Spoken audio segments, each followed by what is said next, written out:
Alright, tech enthusiasts, let's cut through the noise. Linux or FreeBSD, which one really reigns supreme? I know, it's the age-old debate, the Marmite of the open-source world, but don't worry, I'm here to break it down without the gatekeeping. Let's start with Linux. It's everywhere. Your phone. Android's basically Linux under the hood.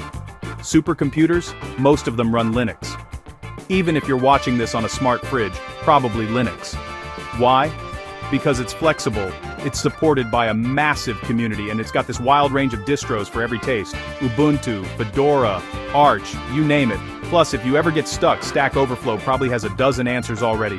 But FreeBSD? Don't count it out. FreeBSD's like that quiet genius at the back of the class. It powers giants like Netflix and WhatsApp.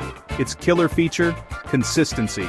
The kernel and userland are developed together, so everything just works, rock solid and predictable. ZFS support is top-notch, jails make containerization a dream, and the system's security features? Chef's kiss. Now, let's talk performance. FreeBSD often runs leaner, especially on servers. Fewer surprises, fewer weird bugs. But Linux.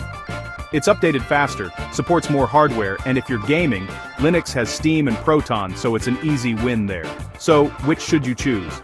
If you love tinkering, want community support, or need bleeding-edge apps, Linux all the way. If you value stability, clarity, and you're running a server or just want something that doesn't change on a whim, give FreeBSD a serious look. In the end, there's no wrong answer. Try both, see what fits your workflow, and remember, it's all about the freedom to choose. That's what open source is all about after all.